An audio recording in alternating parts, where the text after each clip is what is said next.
Hello guys, ഇന്ന് മേമയുടെ കൂടെ നിന്ന് പുറത്ത് പോയിട്ടോ. മെയിനായിട്ട് എൻ്റെ ചെരുപ്പും ബാഗും ഒന്ന് തുന്നണം.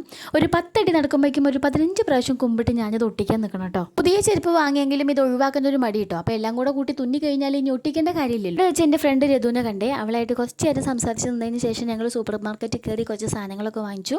വരുമ്പോൾ കുറച്ച് പച്ചക്കറിയും കൂടെ വാങ്ങിച്ചിട്ട് നേരെ വീട്ടിലേക്ക് പോന്നു. വൈകിട്ട് ചായക്ക് എന്തുണ്ടാക്കുമെന്ന് ആലോചിച്ചപ്പോഴാണ് ഫ്രിഡ്ജിൽ അമ്മ ഒരു കുപ്പി ചക്ക വരട്ടി വെച്ചിട്ടുണ്ട്.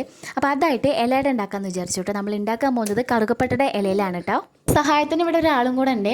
നമ്മൾ സാധാരണ ഉണ്ടാക്കുന്ന പോലെ തന്നെ അരിപ്പൊടിയിലേക്ക് ശർക്കര പാനി ഒഴിക്കുക, ചക്ക വരട്ടിയത് ഇടുക, 2 ഏലക്കും കൂടെ ഞാൻ ഇട്ട് കൊടുക്കുന്നുണ്ട് കേട്ടോ.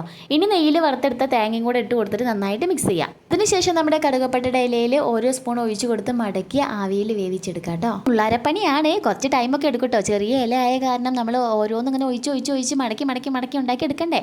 എന്നാലും വേണ്ടില്ല, നല്ല ടേസ്റ്റുള്ള ഇലയുടെ നമുക്ക് കഴിക്കാനായിട്ട് പറ്റും. ഒരു 10-15 മിനിറ്റ് മാത്രം മതിയേ. അതുകൊണ്ട് തുറന്നു നോക്കിയപ്പോൾ എൻ്റെ പൊന്നോ, ആ ഇലയുടെയും ആ ചക്കയുടെയും മണം മൂക്കിലേക്ക് അടിച്ച് കയറിയിട്ട് അപ്പം തന്നെ ഞാൻ ഒരെണ്ണടുത്ത് അകത്താക്കി നേരെ കണ്ടപ്പിന് കൊണ്ടു കൊടുത്തു കേട്ടോ. സാധാരണ അവൻ ഇങ്ങനത്തെ ഇലയുടെയൊന്നും കഴിക്കാറില്ല, പക്ഷേ ഇതൊരു 5-6 അവൻ അകത്താക്കി കാണും കേട്ടോ. അപ്പോൾ ഞങ്ങൾ എല്ലാവരും കൂടെ ചേർന്നപ്പോൾ പ്ലേറ്റ് കാലിയായിട്ട് അറിഞ്ഞില്ല.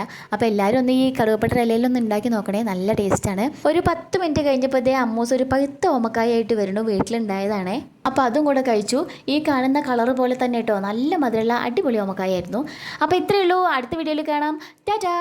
ഫിൽറ്റർ കുറച്ച് കൂടി പോയില്ലേ, വെറുതെ എന്നിട്ട് നോക്കിയതാ. ടാറ്റാ.